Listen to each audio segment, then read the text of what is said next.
Ken, President William Samoei Ruto has flown to the United States via a private jet. Yes. Why private jet? I don't know why he chose to fly private business. Yes. They're called business jets. Yes. So Ruto should have flown KQ probably, or flown his, I think it's a Fokker to Dubai. Yeah. And then from Dubai, he would have taken another jet, right? Yes. A bigger jet, probably a 380 or something like that. Or alternatively, we have jets here that can do the long range, 15, 16 hours, the 787s, the Dreamliners, right?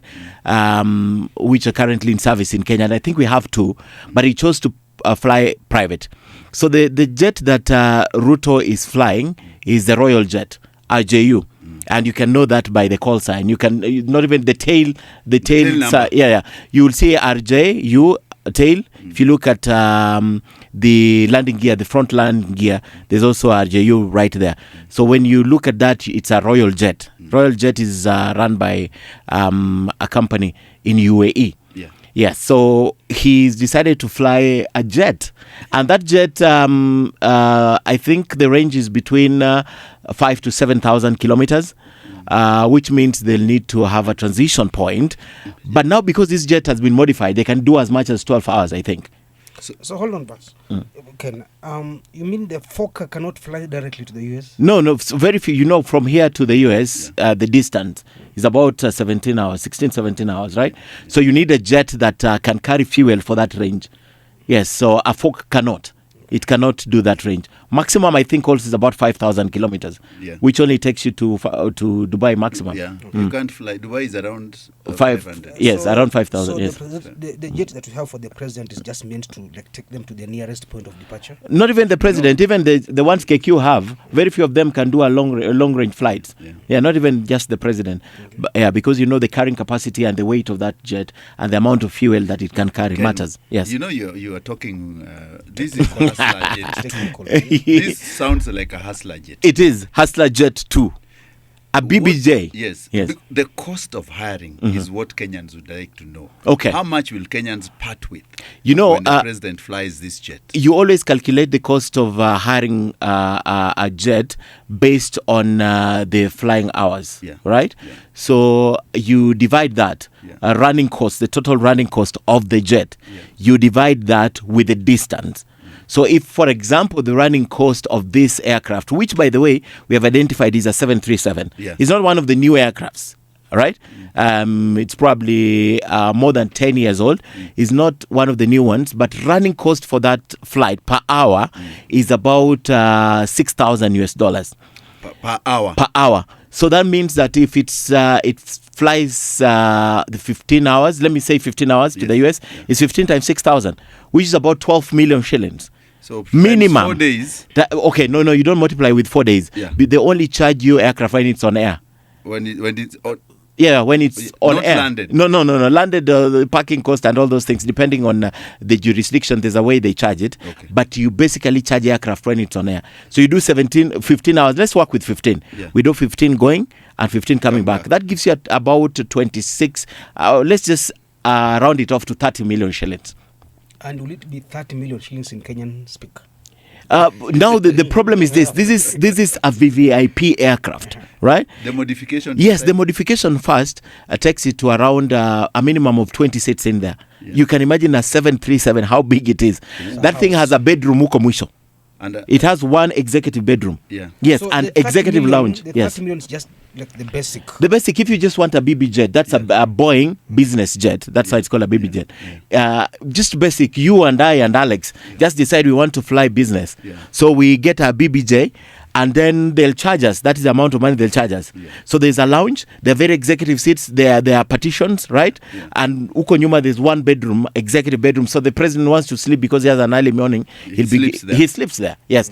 And crew. So you count the number of crew also in the jet. So Kenyans will actually pay almost 30 million for the president. Minimum. But remember, this is a president's jet. Oh my goodness. So it's going to be above. A VVIP jet. So it's going to be above. That being a VVIP is definitely going to come at a certain And you know why? Premium cost, You know why? You know why, Charles? It's going to cost them. Because prior to that jet landing in Kenya, they'll say, we want mursik in the plane. They'll say, I want roasted maize in the plane. Yeah. They'll say, I want kachumbari. They'll say, I want nyama choma in that jet. It will not be normal because they ask you, what do you want to take in this plane? And they'll ensure they put what you want to eat in that plane. It's not you and I going to eat the normal foods on The KQ. rations. Yes, normal foods on KQ. No. They say what exactly they want. So you're saying, Ken, we've identified the jet, we've identified the people, and we've identified the configuration. Yes. What do you think was the reason why the president decided this is the cheapest route for me to fly out of the Republic? I don't know why the president chose with the austerity, because I think that's a big question that we need to be talking about, with the austerity trying to save. I mean, 30 million shillings with schools that are not opened and all that. Yeah. It's easier. Let's look at the number of people going. And State House by now should have shared the list of everyone who's traveling with the president. Yeah. I can tell you for a fact, there's a crew that went. There's an advance team that is in the US already. Yeah. Forget the media. There are government officials that have been in the US almost a week ago, right? Yeah. So by now, State House should have told us this is the number of delegation that the president is going with to the US, and this is the reason why they are going to the US, right? So one of the things they'll always consider, they'll say, if we are 50, and all of us 50 are VVIPs, we need to travel business or first class, right? Well, I think only president is first class. I think the rest do business, right? Yes. So let me say, economy. Hiyo ni ranki yangu na wewe. Hakuna economy pale. I mean, a CAS will not fly economy. Never. They will not. Even going to do, they will never. So they would look at the sum total amount of money they need to spend on this flight. So, for example, if there are 30 people and each will need 1 million shillings, half a million shillings to go back on business, right? So they calculate and say we are 30 and flying a business jet will cost us 30 million or less, right? I'm going with 50 people, except Wakina Butita are flying. I'm sure Butita is flying. Cattle class. He will not listen to this. So unless he pays for himself, the government is going to pay economy for him, right? So they calculate, they say we are traveling 40 people, for example. The president's delegation has 40 people. Out of the 40, 30 are VVIPs. They need to travel business. If you calculate how much business, how much you will need to do business, it will cost probably 26 million shillings. So they will reason as State House and say, why don't we just get one jet where we'll pay this and everyone flies? That's perhaps the reasoning that they had. But with the advance party then, and the cost we've identified, from this jet is from Abu Dhabi. It's a UAE-based aircraft, yes. So it's still much... it's too expensive still. It's going to be expensive. Let me tell you, the whole round trip will not cost probably Kenyans a cost of $2 million. Yeah. I'm just saying. But let's remember this. What if, because the president was invited by the US, what if the travel plan and everything was made by the US, including sending the jet here, right? Let's not just assume. But remember, the president travels at the expense of the taxpayers. So regardless, it's an independent country. The US is, Kenya is an independent country. Yes. So the US might want to sponsor the whole of this trip, which State House should also tell us that this jet was hired for us by the United States. Yes. The communication behind it. Yeah, they need to tell us because they are the ones who called the president for that meeting, right? And so it's possible. Celebrating that in advance. Yeah. So it's possible also. So for Kenyans who are out there who are wondering, our president has flown, we have austerity measures, we are spending too much, and we have a finance bill, and we are being heavily taxed. What did you tell them? There's so many considerations. Remember, there's only one president at any one point in the country. I think I remember a few years ago when we did the Hustlers jet. That was Vista. You guys remember? It was a Vista jet at that time, right? Yeah. And we calculated the amount of money that they needed to fly it. But remember, this is the president. The president has to travel like a president. So it's heavy burden. It's a price that the taxpayers have to pay. But, my friend, regardless, my friend, the students are not going to school. Remember, the president only gave people 10,000 shillings. Yeah. And he was told to give 100. And Kiambu is still raining, of course. It's still raining. Flights. Schools are flooded, right? Yeah. So if the president really cared about these people, a lot of that money would have been spent here for something else. But you have to know the cost of running that basic cost of running that aircraft is $6,000 per hour. I've just rounded. It's about 5,800. So it's 6,000. 6,000. 6 times the number of hours gives you around 12, 13 million. 13 million going and coming back. Remember, it's going to spend 4 days on the ground. They're going to park. They have to, wherever, if it's in Dallas, if it's whatever airport it's going to land. Yes. Yeah. It has to Be pay taxed. parking. It has to be taxed for parking there. Yeah. Yes. A total cost that it could cost us to get that plane from here and back, probably 50 mic. Hustler No, jet it's too. money. It's a lot of Alex, Yes. let's move to geopolitics. Ken has really messed our mind with a lot of That's figures. too technical stuff, man. Yes, man. That's too much information about planes. So now- And by the way, this company Yeah. runs the biggest Boeing business jets, 8 of them, Yeah. and 3 Bombardier. They have 11. They have the biggest fleet of Boeing private business jets, BBJs. Well, my last question should be, Yeah. should we be trusting them with our president's safety? No, they are. Those are very professional companies. They are. Trust me, they are. It's a UAE based. It's the And best of the that best in the brings me market. to Alex anyway. Yes, sir. The Oh, the- president of Rabat. Iran. President Raisi. Raisi of Yeah. Iran. Yeah. Yes, he's dead. What is the Confirmed? geopolitics? The geopolitics is that a lot of people are trying to link the death of the president to what's happening, of course, in the Middle East. You know, what's going on. This morning, you know, Jabalia is being raided by the Israelis, and the international community actually had already tried to talk him out of it. The Rafah raid and everything, and they are claiming to be having victory over there. And also, it's coming a few days after some top military chiefs were killed in Syria, Yeah. after the Iranian consular office was raided by the Israelis, who sadly admitted they have not really spoken about it. They never do. Yeah. And so far, a few people are linking the death to what happened a few weeks ago in Syria, and of course the raid that happened by Iranians on Israel, which actually never had any impact on Israel. But it is out there. There is bad blood between Iranians and the West, and also there is also some sort of like blame on what happened in the wake of the Arab Spring in 2011, which Israelis have always blamed on the former President Obama. According to them, they say that it exposed them to more insecurity, and such attacks that were witnessed in Middle East. October 7, which is driving the conflict right now in Gaza.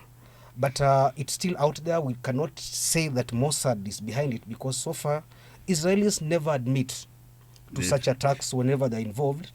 But this time around, they've come out to say that they're not behind it. Interestingly, Rice was in Kenya, Ken. July and, last year. July last year, and they signed a deal with Kenya. So what is the impact of this deal to Kenyans? You see, to- the deal that was signed between Kenya and Iran Yeah. is basically because of agriculture. Kenya exports 20% of our total tea to Iran. yes. You can imagine. Yeah. So it was more of, no, I want to say he was among the first presidents and probably the second Iranian President leader to come to here. Kenya. I'm not sure, but I think he's the Second, second. he's the He's the second, second. yes. Yeah. So it was very important, but it has no impact because the deal is signed between governments, not individuals. No, zero impact. No, Completely. it has no, but we wait for the statement from State House Yeah. in solidarity with the Iranians, right? Yeah. But I think in terms of the deals that were signed, they were state deals. They were not President Individual. Ruto and President Ibrahim Raisi. Raisi. No, it was the country. So it doesn't impact, but Kenya has to show that goodwill right now, especially because of this accident that has happened. Remember, even the foreign affairs minister was in that crash, right? So they just have to show solidarity the same way they would. I think just in support of what Ken is saying, in the wake of the news of the disappearance of the plane, Yeah. even the Western countries had also opened the GPS location systems to assist in the rescue. Yes. And so far, there were hopes of finding survivors, but actually, it was evident when the president told the Ayatollah told the people to pray for the president. Yeah. It was a subtle way of telling them that he's dead, and So- that's what happens. That one brings us to another question. Yeah. Ayatollah himself, The supreme leader. The supreme leader. Yeah. This gentleman who died, the president, was the person who was in line of succession. Yes, there was, right now the Ayatollah is over 80 years. Yes. Is of course due to his age and also his the fact that he cannot travel out to seek for advanced medical attention, his health is not really so strong. So he knows that he might need to appoint a successor. Yes. And one of the people who are being proposed, whom he had already identified to succeed Was Raisi. Yeah. The other one is his son, who is still not yet accepted by the system yet. But Raisi is a man who studied law. He's a former Chief Justice, in charge of the mostly enforcement of these controversial laws that have been pacing the conflicts and even politics within the country. And he was also very instrumental, spiritual guy in the fight against ISIS. You know very well that when the Syrian revolution failed, ISIS emerged from Al-Qaeda. And it became such a big problem beyond even the Americans that it had to draw in the Russians and Iranians who were able to deal with it. Then the problem now moved into Africa through Boko Haram, and then also we are dealing with a similar situation in Mozambique, which came in through Congo. Yeah. So they pushed the problem into Africa out of Syria. But the whole world have Iran to thank for, and Syria, Russia, when it came to managing the rise of ISIS in the Middle East. You see? Yeah. So this is a man who was trusted by the system. He was seen to be the custodian of the laws that are very conservative. And also, he has his own little issues. He is the man who allegedly was involved in formulating the crackdown against the activists who were rising up after the death of one of the women who allegedly refused to wear the hijab. And also, allegedly, he was involved in the suppression of an uprising that happened in early 2000s against the Islamic rule over there that killed over 4,000 people. So he has his own little issues, but this is also based on the qualification of the Western media. Not the Middle East media. Not the Middle East, not even Iranian media per se, because the Middle East is also divided into two. There are those who are pro-Western and those who are now pro-Iran. So Ken, when you look at this death, will it change the geopolitics of how the relationship in the Middle East, especially the Iranian relation with Israel and the whole conflict? You would expect that will happen until this death will be explained as natural, caused by a mechanical issue, no country involved. It will definitely, because right now the eyes of the world are paying so much attention to that accident. Remember last year, I think when there was a lot of controversy, it was last year that he cancelled his interview with CNN. Yes. You know the reason why he did that. So there's a lot of attention on Iran. And then there's an attention. Presidents, you know why this is important? Presidents are assumed not to just die in a chopper. They don't get fall. the best. They don't just fall from the sky. Yeah, they don't so fall. until this death is explained and the world gets to understand it, definitely it will have an impact. But also look at the sanctions that were imposed on Iran by the West and its impact on the same. This is an American helicopter that crashed. Yeah. And many might ask, how did they end up having American helicopters over there? This is one of the planes that were inherited by the current system after the toppling of the then King Shah in 1979. So those choppers were there, so they just been, of course, trying to maintain them. But of course, with the sanctions, spare parts have not been very easy to come by. The other choppers that they have usually are done or rather built through what we call reverse engineering. It's American technology, but now localized. But these guys are producing weaponry. How can they just produce a chopper of them for their own safety? They do. They have several choppers over there. Some that have actually seen action, but they're more aligned towards the military actions rather towards it. However, the weapons have been feared. If I may just say it as a person, it was feared that have so many dangerous weapons, but they were tested recently on Israel and they didn't really have such an impact. So in itself, it tells you that even an attempt to attack Israel next is something that they have to think twice about. So do we blame Israel, Ken, for all this? No, we can't. It will be too early to blame. What he said was correct. These are people who never come up even to explain what happens. But suddenly, they are distancing themselves from what happened. So we can't. But until investigations are done, because this is a complex issue, we cannot make that conclusion. Furthermore, I also don't think that Raisi was a big enemy of Israel. The biggest Israel's enemy right now in Iran and that region is the Ayatollah himself, and he's still alive. So unless you cannot target such a small person, the next line of target could be maybe the military advisors and installations, which I think Israel is already achieving. They've attacked and killed several. The other guy, who Muhammad, was killed by Americans in Syria. So I do not think that Israel had any reason to eliminate Raisi. Let me ask before you go. Yes. Is this likely to change the relationship between Iran and Hezbollah? No, Iran and Hezbollah, their relationship is more institutional, not like individualized. Yeah. Okay. It is a system of Iran supporting surrogates. And it's not just Hezbollah only. There is the Ansar Islam, we want to call it Houthis. And we also have several ones that are operating within Syria and even Hamas itself. And Hamas is an ideology which was inherited by Iranians after the West, most of the currently pro-Western Arab countries, including Saudi Arabia and the likes, completely gave up after losing the 1969 and 1973 wars. Okay, All so right. and maybe it's also because Raisi was not the person who makes all the decisions, right? It's not. So actually, that's why I'm saying the biggest enemy of the West and Israel is the supreme leader. The supreme leader, Okay. Ayatollah. Okay. The weapons they have still not yet tested and seen, but it was, of course, I'm very sure after the attempted attack on Israel, the West were able to mine some of the weapons and now study them and see what kind of weapons that the Israelis are developing. However, the biggest threat that lies within Israel itself is the aftermath of the conflict in Gaza. What are they planning to do with Gaza after the war? In which this is a Story for another day. That's another story that we can always go into. But for now, Yes. Hezbollah is there to stay. Yes. It's a big threat to Israel, and it's getting support from the Iranian government, which has a lot of money because of the oil exports. And also we have the Houthis, and we also have Hamas itself and its own branches within it. So who is in the hit list? Right now, for Israel, Yes. the biggest right now, I think the biggest problem that Israel is facing is a man called Ahmed Sinwar, the man who was the man who planned the whole attack in October last year, and is now the current leader of Hamas in Gaza. That's the biggest person to take out. And so far, I interviewed the Israeli ambassador to Kenya, and he did admit that he's a very smart chap.